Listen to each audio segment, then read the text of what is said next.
الحمد لله وكفى الصلاة والسلام على خاتم الرسل وسيد الأنبياء وعلى آله وأصحابه الأتقياء أما بعد فأعوذ بالله من الشيطان الرجيم بسم الله الرحمن الرحيم وما كان لنبي أن يغل ومن يغلل يأت بما غل يوم القيامة ثم توفى كل نفس ما كسبت وهم لا يظلمون أفمن اتبع رضوان الله كمن باء بسخط من الله ومأواه جهنم وبئس المصير هم درجات عند الله والله بصير بما يعملون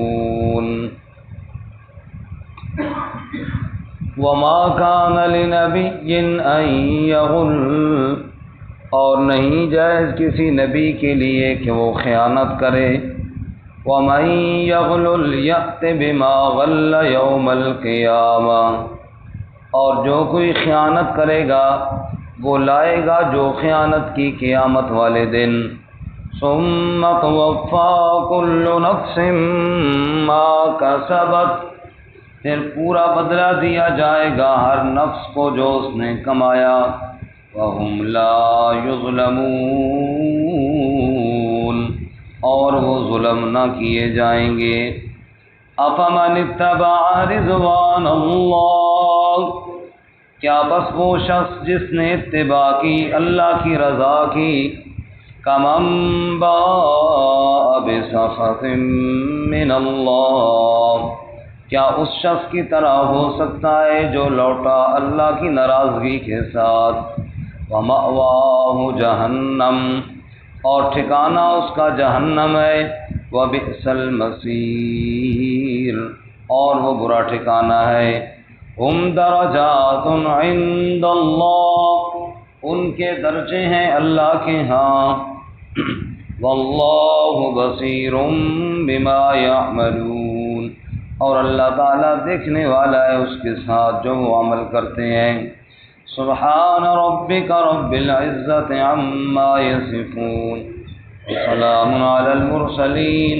والحمد للہ رب العالمین اللهم صل على محمد وعلى آل محمد كما صليت على إبراهيم وعلى آل إبراهيم إنك حميد مجيد اللهم بارك على محمد وعلى آل محمد كما باركت على إبراهيم وعلى آل إبراهيم إنك حميد مجيد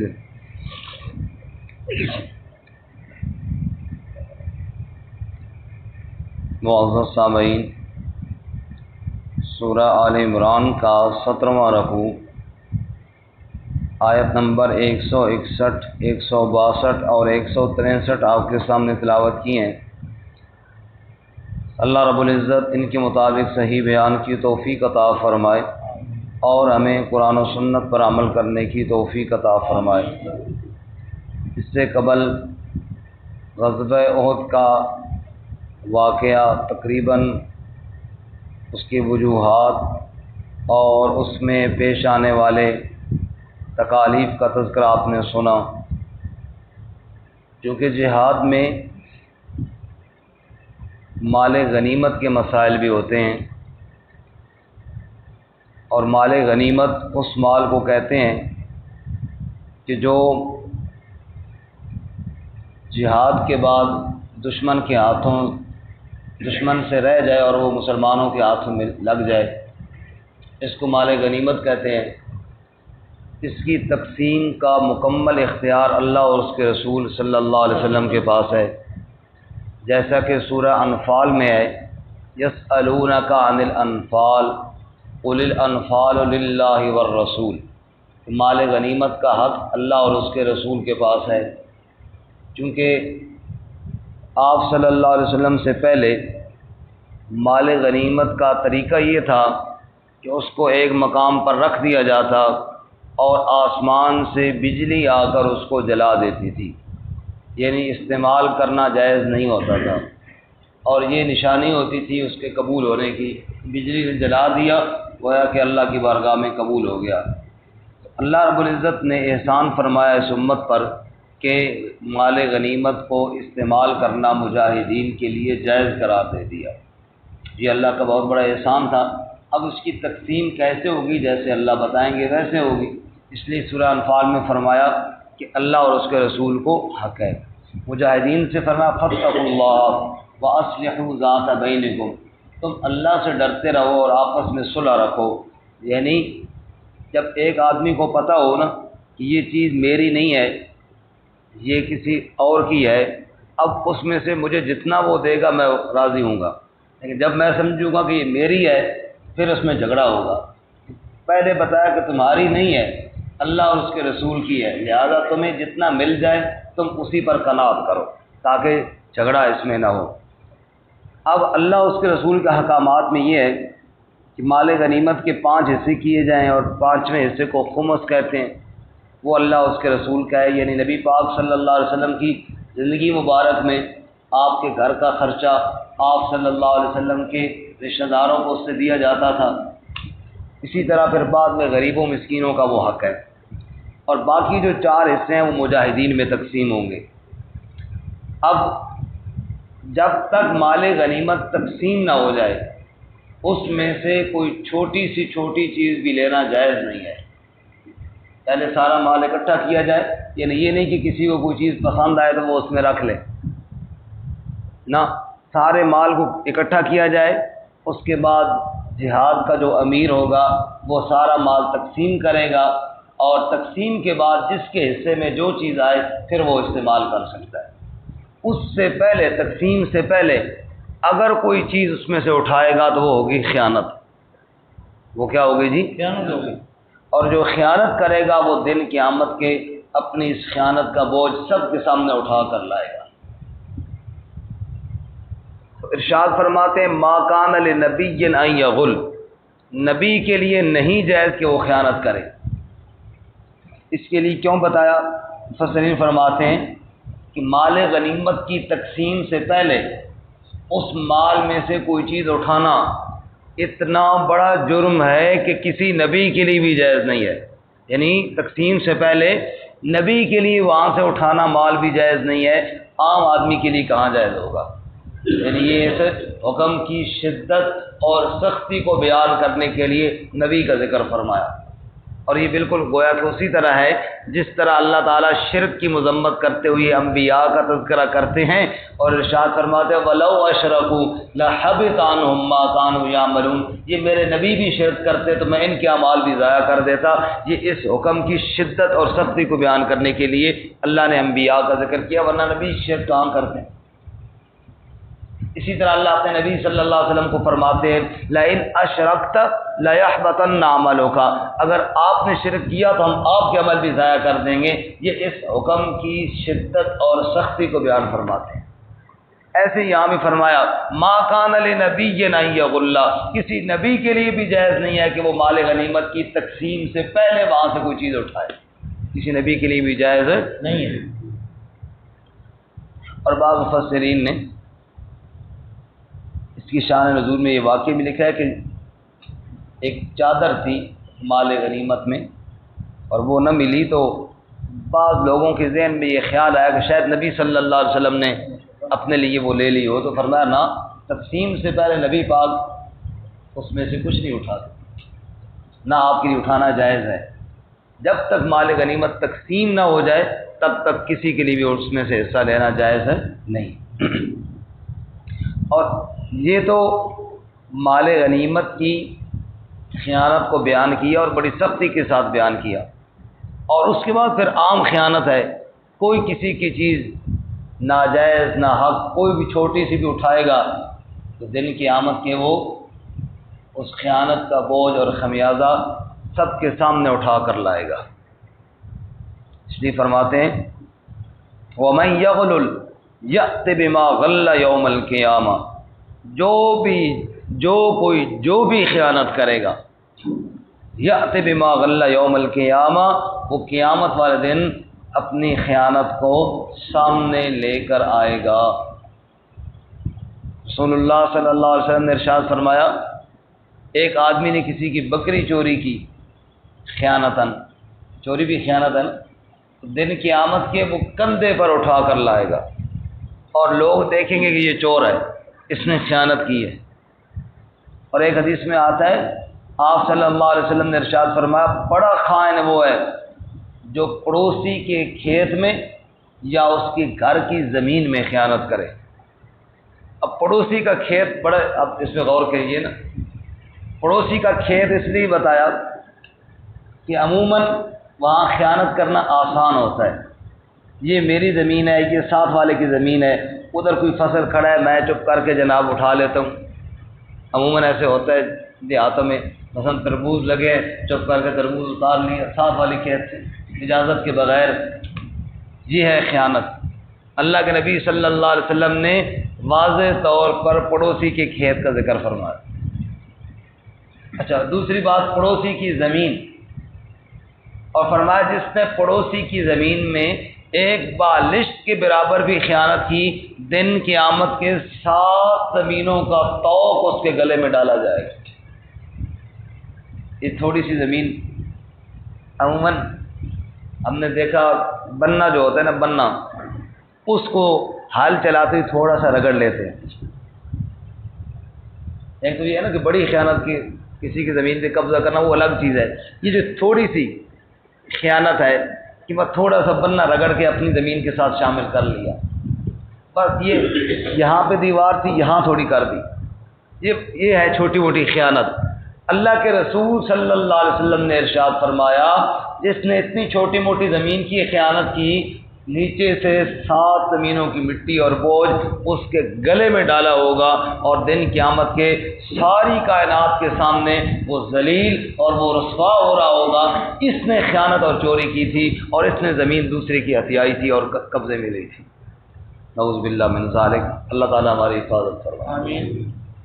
اور ایک روایت میں آتا ہے کہ خیانت والی چیز کو دوزخ میں پھینکا جائے گا۔ مثلا کسی نے کوئی چیز خیانت کی، زمین کی ہے وغیرہ، اس کو کہاں ڈالا جائے گا؟ دوزخ کے گڑھے میں۔ اور دوزخ کا گڑھا کتنا گہرا ہے؟ آپ نے ارشاد فرمایا پتھر پھینکا گیا دوزخ میں اور وہ 70,000 سال کی مسافت کے بعد نیچے پہنچا ہے۔ آپ کو پتہ ہے نیچے چیز تو جلدی جاتی ہے نا، جس کی گہرائی اتنی لمبی ہے اس کی اونچائی اور اوپر آنا کتنا مشکل ہوگا۔ فرمایا دوزخ کی چیز کو جہنم کے گڑھے کے نیچے ڈالا جائے گا اور خیانت کرنے والے کو اس کے اوپر پھینک دیا جائے گا، یعنی خیانت کی چیز پہلے پھینکی گئی اور خیانت کرنے والا اوپر وہ بھی پھینک دیا گیا۔ اور دوزخ میں ہے کیا؟ آگ ہی آگ ہے، بھرا ہوا ہے وہ یہ سارا گڑھا آگ کے ساتھ، اور اس سے کہا جائے گا کہ وہ جو تو نے خیانت کی تھی نا چیز، وہ نیچے پڑی ہے اور اس کو نکال کر اوپر لے آؤ۔ آپ اندازہ کیجئے جس کی گہرائی اتنی زیادہ ہے 70 تک، وہ نیچے چلتا رہے گا اور پھر اوپر آئے گا تو پتہ نہیں کیسے آئے گا وہ اٹھا کر۔ اور جیسا کہ بعض روایات میں یہ بھی ملتا ہے کہ پھر اس کا وزن پہلے بھی زیادہ ہے تو اور بڑھا دیا جائے گا۔ اب وہ اس کو اٹھاتا اٹھاتا آگ میں، پھر چلتا چلتا اوپر، اب پتہ نہیں کتنے ہزاروں سال لگ جائیں گے اوپر آتے ہوئے، نامعلوم کب تک وہ جلتا رہے گا، کیونکہ موت تو ہے نہیں نا، دوزخ میں آگ جلائے گی لیکن بندہ مرے گا نہیں۔ لا یموت فیہا ولا یحیا، اور بات ہے نہ موت ہے نہ زندگی ہے۔ زندگی تو اس لیے نہیں ہے، زندگی تو وہ ہوتی ہے جسے بندہ سکھ کا سانس لے، وہ تو ہوگا نہیں، اور موت اس لیے نہیں ہے کہ روح نکلے گی نہیں۔ یہاں تو ہم لاکھ کوشش کرتے ہیں نا موت سے بچنے کے لیے، اور وہاں لاکھ کوشش کریں گے کاش موت آ جائے، یا لیتہا کانت القاضیہ، کاش موت آ جائے، لیکن موت نہیں آئے گی وہاں۔ اب وہ کھینچ کھانچ کے پتہ نہیں کتنے سالوں کے بعد ایک وقت آئے گا کہ شاید وہ اوپر کنارے کے قریب پہنچے، لیکن اوپر فرشتہ کھڑا ہوگا جو اس کو پتھر مار کر پھر نیچے گرائے گا۔ اس لیے حقوق العباد جو ہے نا، دوسروں کا حق، یہ بہت سخت معاملہ ہے۔ بالخصوص یہاں پہ آپ غور کیجئے کہ اگر آپ کسی دفتر میں کسی آفس میں کام کرتے ہیں، وہ جو چیزیں ہیں سرکاری طور پر جو وہاں دفتر میں استعمال کرنے کی اجازت ہے، وہ گھر کی نہیں ہے، وہ آپ کی ملکیت نہیں ہے کہ آپ جہاں مرضی لے کر آ جائیں۔ تو دفتر کی اشیاء جو لوگ گھروں میں لے کر آتے ہیں، اور دفتر کی اشیاء جو لوگ اپنے دوستوں کو میں تقسیم کرتے رہتے ہیں مال مفت دل بے رحم سمجھ کر، یہ سب خیانت ہے۔ وَمَن يَغْلُلْ يَأْتِ بِمَا غَلَّ يَوْمَ الْقِيَامَةِ، جو خیانت کرے گا وہ دن قیامت کی خیانت کی سزا بھگتے گا، ضرور بھگتے گا۔ وہ ہمارے پنجابی میں کہتے ہیں کھائے ٹبر تے سودے قبر، کھائے ٹبر تے سودے قبر، چیز اٹھا کر کسی کو دے دی اور خود سزا بھگتا رہے گا جہنم میں، اور خود قبر کے اندر اس کو خیانت کی سزا ملتی رہے گی۔ کھا دوسرے گئے ہیں، کھا بیٹے گئے ہیں، اولاد گئی ہے، اور جہنم میں یہ جلتا رہے گا، کیا فائدہ ہوا اس مال کا؟ وَمَن يَغْلُلْ يَأْتِ بِمَا غَلَّ يَوْمَ الْقِيَامَةِ، جو بھی خیانت کرے گا وہ خیانت کو دن قیامت کے لے کر آئے گا، علی الاعلان لائے گا۔ یہی حال ہے ہر محکمے میں، ہر جگہ میں۔ مریض عوام وہ تڑپتی رہتی ہے اور سرکاری دوائیاں اپنوں میں تقسیم ہو جاتی ہیں، یا بعض دفعہ باہر جا کے بیچ دی جاتی، فروخت کر دی جاتی۔ تو یہ سب خیانت ہے کہ نہیں ہے؟ بولیں جی، خیانت ہے، خیانت ہے۔ دوسروں کا حق لے کر کسی اور کو تقسیم کر دینا۔ تو ارشاد فرمایا وَمَن يَغْلُلْ يَأْتِ بِمَا غَلَّ يَوْمَ الْقِيَامَةِ، جو کوئی خیانت کرے گا دن قیامت کے وہ اپنی خیانت کو لے کر آئے گا، اور پھر کیا ہوگا؟ ثُمَّ تُوَفَّى كُلُّ نَفْسٍ مَا كَسَبَتْ وَهُمْ لَا يُظْلَمُونَ، اور پھر ہر شخص کو پورا بدلہ دیا جائے گا جو اس نے کمایا، اور ظلم کسی پر نہیں ہوگا۔ خیانت نہ کرے تو سزا نہ ملے، جس نے خیانت کی اس کو سزا ضرور ملے گی، اور اس میں کوئی ظلم کسی پر نہیں ہوگا، خائن کو سزا ضرور دی جائے گی۔ رسول اللہ صلی اللہ علیہ وسلم نے فرمایا عمر، اے عمر، جنت میں ایماندار ہی جائیں گے، خائن نہیں جائیں گے۔ ایمانداری کے ساتھ کام کرنا آج دیکھ لیجیے کتنا مشکل ہے۔ ایک ماحول ہی ایسا بن گیا ہے، ایک رواج ہی ایسا بن گیا ہے کہ جس میں ایمانداری تو رہی کوئی نہیں ہے۔ سرکاری چیزوں کو یا دوسروں کی چیزوں کو ہر بندہ اپنی جاگیر سمجھنے لگ گیا، جیسے چاہے استعمال کرے۔ تو اللہ تعالیٰ اس خیانت سے محفوظ فرمائے۔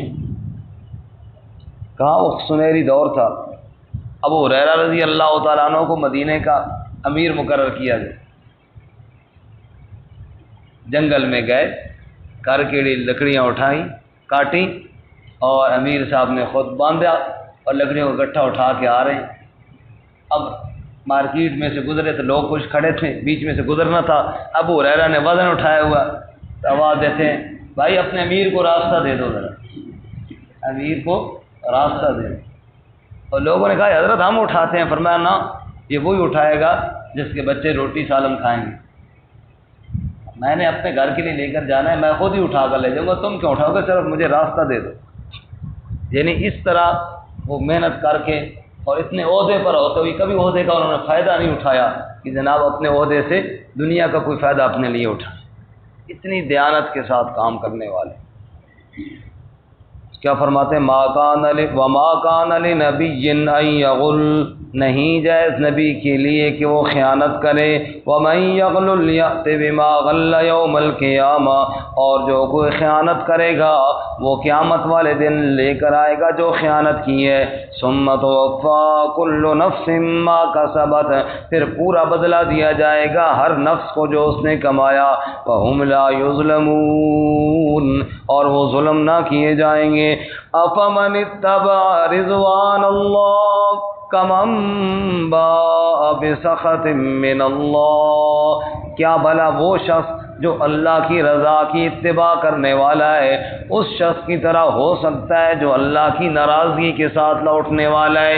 ایک بندہ وہ عمل کرتا ہے جن سے اللہ راضی ہوتا ہے، وہ ہے دیانت کے اعمال، دوسرا کرتا ہے خیانت کے اعمال جن سے اللہ ناراض ہوتا ہے۔ اللہ فرماتے ہیں کیا یہ دونوں برابر ہو سکتے ہیں؟ ایک اللہ کی رضا کے اوپر چلنے والا، دوسرا اللہ کے غضب اور اللہ کی ناراضگی والے کام کرنے والا، فرمائے برابر کدھر ہو سکتے ہیں؟ وَمَأْوَاهُ جَهَنَّمُ، کیونکہ ناراضگی والے کا ٹھکانہ تو جہنم ہے، وَبِئْسَ الْمَصِيرُ، اور وہ برا ٹھکانہ ہے۔ تو سنو لوگو، ہم درجات عند اللہ، ان کے درجے ہیں اللہ کے ہاں۔ جو اللہ کی رضا والے کام کرتا ہے اس کی بھی درجے ہیں، اور جو اللہ کی ناراضگی والے کام کرتا ہے اس کی بھی درجے ہیں۔ کوئی کتنی ناراضگی اللہ کی مول لے رہا ہے اور کوئی کتنی اللہ کی رضا کو تلاش کر رہا ہے، سب کے کیا ہیں؟ درجے ہیں اللہ کے۔ ہم درجات عند اللہ، ان کے درجے ہیں اللہ کے ہاں۔ واللہ بصیر بما یعملون، اور اللہ تعالیٰ دیکھنے والا ہے جو وہ عمل کرتے ہیں۔ درجے ہیں اس لیے بتایا تاکہ آگے بڑھو اور آگے بڑھو، جنت میں اعلیٰ درجے اختیار کرو اور جہنم میں اور برے اعمال سے اپنے آپ کو بہت پیچھے ہٹاؤ تاکہ زیادہ گہری جہنم سے اپنے آپ کو جتنا نکال سکتے ہو نکالو۔ ہم درجات عند اللہ، اللہ کے ہاں درجے ہیں۔ اللہ تعالیٰ ہمیں عمل کی توفیق عطا فرمائے، بالخصوص اللہ خیانت سے اللہ ہم سب کو محفوظ فرمائے۔ ترجمہ دوبارہ سنیں۔ وما کان لنبی ان یغل، اور نہیں جائز نبی کے لیے کہ وہ خیانت کرے۔ ومن یغلل یأت بما غل یوم القیامہ، اور جو کوئی خیانت کرے گا وہ لائے گا اپنی خیانت کو قیامت والے دن۔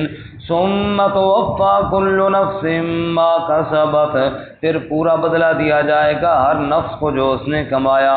وہم لا یظلمون، اور وہ ظلم نہ کیے جائیں گے۔ افمن اتبع رضوان اللہ، کیا بھلا وہ شخص جس نے اتباع کی اللہ کی رضا کی، کمن باء بسخط من اللہ، کیا اس شخص کی طرح ہو سکتا ہے جو اللہ کی ناراضگی کے ساتھ آیا۔ ومأواہ جہنم، اور اس کا ٹھکانہ جہنم ہے۔ وبئس المصیر، اور وہ برا ٹھکانہ ہے۔